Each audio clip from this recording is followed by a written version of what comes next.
That was good. Now come on, make a bit of noise. Come on, you enjoyed yourselves, way! Good, that was good. That second one was brilliant. Because I had some people recently actually, I came up and went, is everyone enjoying themselves? And they just sort of looked at me in silence and didn't do anything. And in the end, there's not much I can do. And eventually I sort of thought, well, if they're not going to join in, it's their funeral, really, isn't it? Although I sort of think, in retrospect, that might have been the problem with that particular gig. Looking back, I don't know why I did it, to be honest. It was, I'm not sure. I mean, because it was a funeral, that's very much the joke there that I'm going for. I will be signposting the jokes throughout, just so we know where we are, we know what we're doing. So, of course, you can't, you know, I know there's certain situations you can't go, are you enjoying yourself? There's certain situations that doesn't work. More intimate moments, you know, sex and stuff like that. You know, you can't just look down at the other person halfway through and go, you enjoying yourself? It's going well.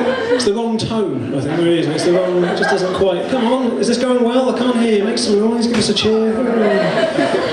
It doesn't work, you're not going to get a straight answer, are you? I mean, it makes much more sense to do what I do, right? Wait till you're finished, then just hand them a survey. Just go, oh yeah, just fill that out. If you want to fill that, that's on a scale of 1 to 5, how pleased were you with the experience? 5, mostly pleased, 1, mostly displeased, 3, neither pleased nor displeased. If you want to be neutral, I like to give them a neutral option, do you know what I mean? That box there, would you be joining us again? You can fill that out if you want. That box there, that's for how many orgasms you had, but that's not applicable, so don't worry about that. We'll move on. Now if you just sign and date it, and I'll unlock the door. I'd locked her in, that was the joke with that one. Hello, anyway, I'm Alex. I'll tell you a bit about myself. I don't like kids. I don't really get on with kids, because like kids these days are terrible. I know people say that. I didn't used to believe it, but this thing happened the other day, and this is true, which sort of proved it for me. This kid cycled past, right, when I was coming out of my house. He could be more than like 10 or 12, maybe something like that. As he went past, he looked over at me and he went, "Good morning." And I thought that was quite nice. So I went, "Oh, good morning." That was nice. Yeah. It wasn't until he'd gone, right, that I realised, yeah. It was actually afternoon. I thought, that little bastard. Who does he think he is? I mean, that proved it for me. That really nailed it there.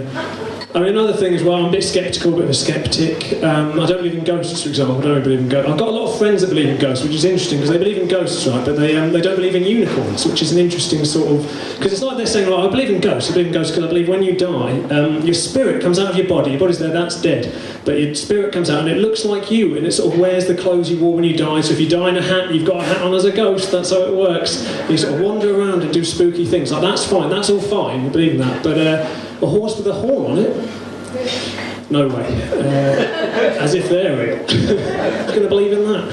Unbelievable. Because I'd love to believe in ghosts. I'd love to see a ghost. I don't know if anyone... I mean, if you wanted to see a ghost, where do you think you'd go, out of interest? Any ideas? The afterlife. The afterlife, maybe, yeah. If you want to see one now, without dying first, any place you think where it would be quite haunted, do you think? Cemetery.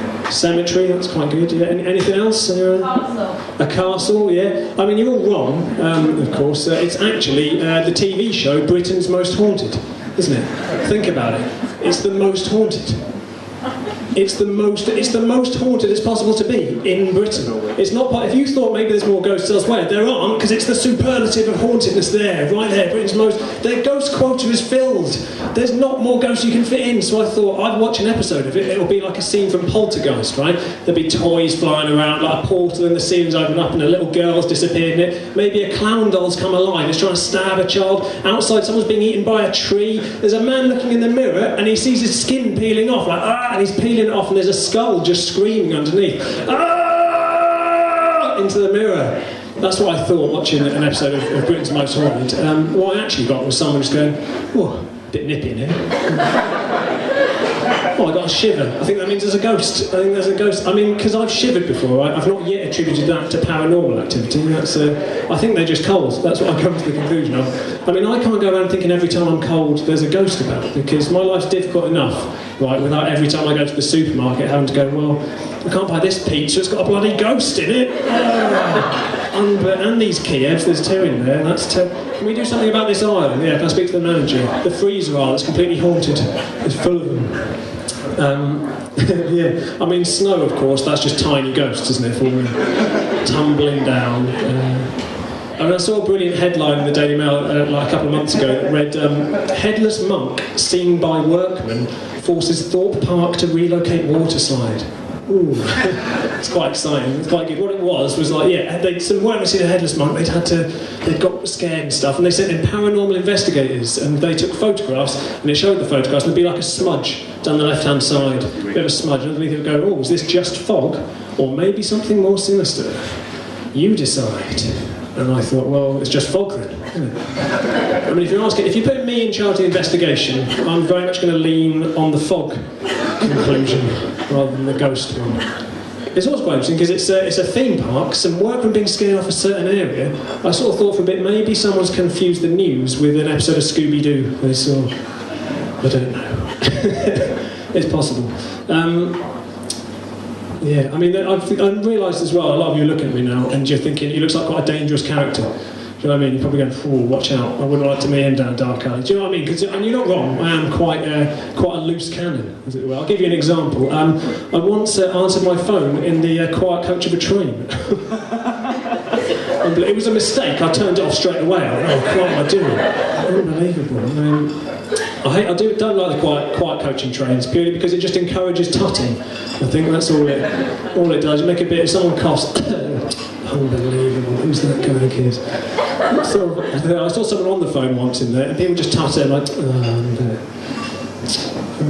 like as if they thought that would do something. Like, okay, well, I've tutted twice now. He's still going. I don't know. Terrible. But the other thing, another example of me being an absolute wild card, is because you know when you go on a train with a cup of coffee once, that's not it. There's more to this, right? That's not like, "Oh, that sounds pretty mad." But I go on, you know the little table. You put a little table down, you put your drink on it, yeah? And normally there's a little sort of indented sort of coaster holding section. It's indented by about 1 millimetre, giving the illusion it's holding onto your drink. Well, that's not going right. Sometimes I put that in and go, "I don't think I'll ever get that out. That is secure. No way that's coming out." Well, I went to put it in that, right? And I realised it was completely flat, and they just drawn a yellow circle on it. Like, just that was the sort of area you might want to put a drink if you had one. And you got like, ignore the rest of it, but that bit, put it in there. And I got pissed off. No one tells me where to put my drink, yeah? So I grabbed it, just slid it across to the other side. Right here. Take that, system.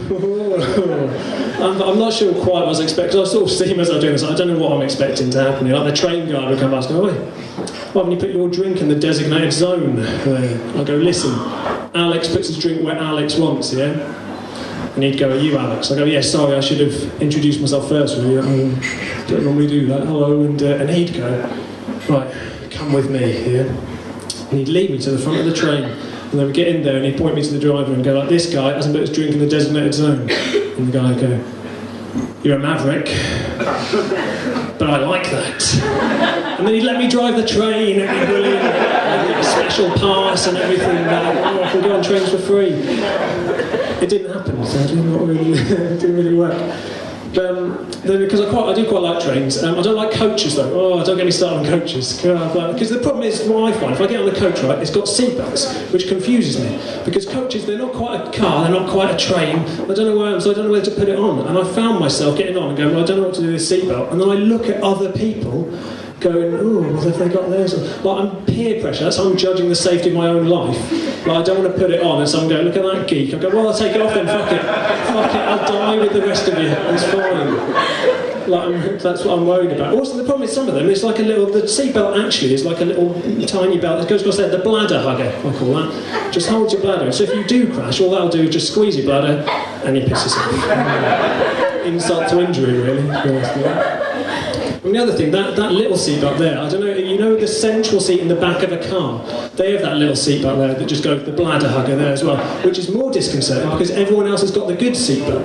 The one that, like, they're fully strapped in, and it's like they've just given you a bit of string down onto. No, I'm fine with the string will probably save me, that's fine. It's as though car manufacturers are saying, if you're the sort of person your mates put into the middle seat in the back of a car, you're the sort of person that's expendable. Yeah? The sort of person they go, "Well, we don't mind really, that's why we put him there, to be honest. We thought we could afford to lose him." I'm interested in dream analysis as well. I don't know if anyone knows much about this, because there's stuff about, a lot of it's about your subconscious coming through, like, what does it mean and stuff. And there's things like, the Freud came up with a lot of it, and a lot of his stuff is like, this means a penis, this means a vagina. It's filthy, Freud. And one of the classic ones is, if a man dreams he's on a train with his boss's wife, right? And the train goes through a tunnel, he's dreaming of having sex with his boss's wife, subconsciously, because the train represents a penis and the tunnel represents a vagina. So it's a bit of a stretch, granted. I mean, the problem I have with that is that sometimes people have dreams about sex. Like, that's the thing people have. That would just completely confuse them. If you said to Freud, well, I had a dream I was having sex with my boss's wife, he'd go, oh. Was there any imagery in there?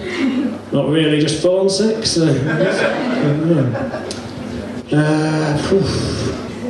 Have you got any train journeys booked? I do as well. You've done it again, Freud. So good.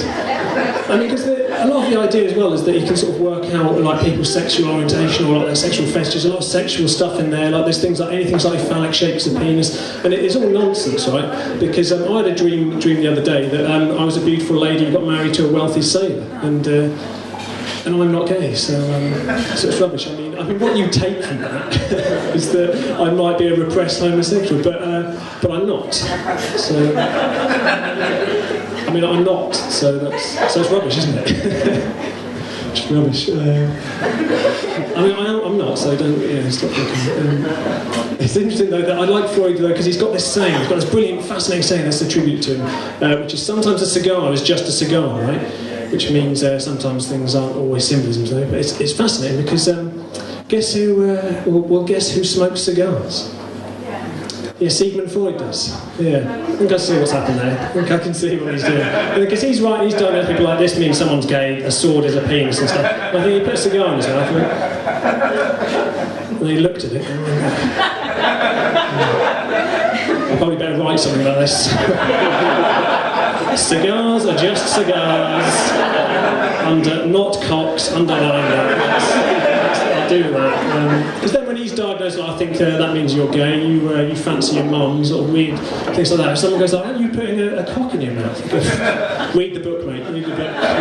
It's all in there. I'm as annoyed as you are. They're just cigars, turns out. Yeah, I do. But I'm always, because I'm a comedian, right, so just thought I'd put that in. Sorry? Did someone say get a heckle in? No, that's fine. You're encouraging heckles, but not quite, not quite getting there. That's fine. I'm nearly finished. Right? But I'm always on the lookout for funny stuff happening. Right? I'm always on the lookout for laughs, like funny things happen. I saw something brilliant the other day. Right? There was this kid cycling along, and he got hit by a car. I mean, you may have had to be there. It was good. I mean, I felt a bit bad, so I sort of asked him, he was okay. I just went, are you right there, mate? Are you okay? And get this right, he just ignored me, just blanked me. I thought maybe he didn't hear. Are you right there, mate? Are you okay? He just lay there, and I thought, well, he's not just rude, he's lazy as well. Not doing anything. I asked him all the time, are you right, mate? Still nothing. In the end, I just checked out and made a dent on the car and kept on driving. Just left him to it. Although I did just sort of on the way past, I did just go, wind down the window and go, by the way, it's afternoon, you prick. See what I've done there? Do you remember the kid from earlier?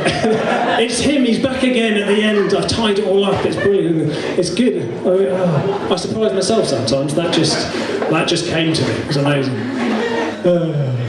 Good. Well, you've all enjoyed yourselves. You have. I've watched you from here. You've had a brilliant time. Thank you very much. I've been Alex Holland. Have a fantastic evening. Thank you.